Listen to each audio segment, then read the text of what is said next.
hito na naman tayo ay pag maglikot-ikot na naman tayo, no? So araw-araw na tayong ganito sa ating paligid, ating tinitignan mga guys. So dito naman tayong no? Araw-araw naglalakad ng sa ating bakuran. Yan guys, araw-araw na lang. Ano kaya magbago ang ating buhay, no? Anong dapat natin gawin para magbago ang ating buhay sa ating sarili mga guys. So yan ang ating trabaho. Araw-araw na lang, no? Araw-araw na lang pasok. Bukas, maga, hapon, maga uli, hapon na naman. Tayo ay makayod sa ating pag-araw-araw natin panggastusin, no? So, ayan, araw-araw po din tayong naglakad at umiikot na lang dito sa loob ng planta, no? So, ayan guys, ang ating panlalaglag pa. So, samahan nyo ako sa aking pag-ikot. Sana magbago ang ating buhay, no?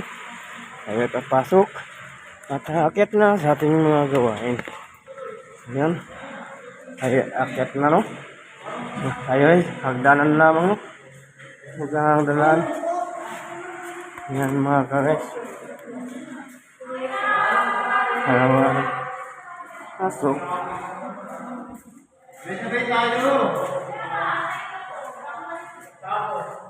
So, ganun lang talaga sa taong mga mahirap na tulad ko.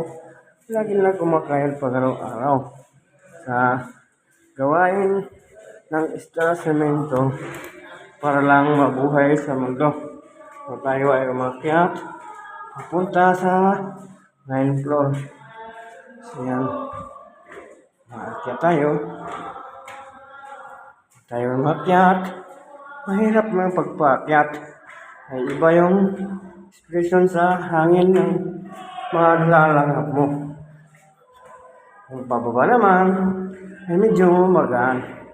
Ang paakyat ay medyo mahirap dahil masikip ang dibdib sa paglalakad sa pag-akyat. Ayan. Yes. So, ayan. Ito sa 4th floor. Ayan. Ayan guys. So, tayo mahirap lang. Patuloy natin ang ating laban sa buhay. So, yan ang ating mga kapalaran. Ayan guys. Panalangin sana natin na magbago ang ating buhay guys. Para makapahinga lang tayo. Guys.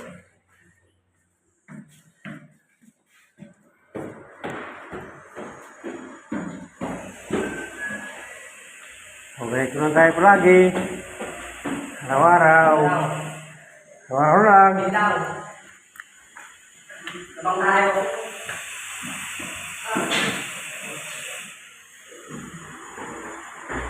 Okay.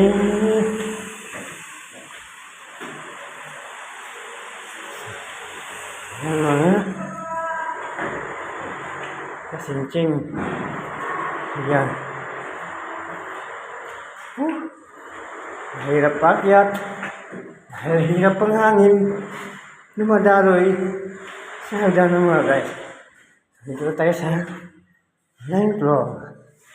Kung saan tayo nagtatrabaho.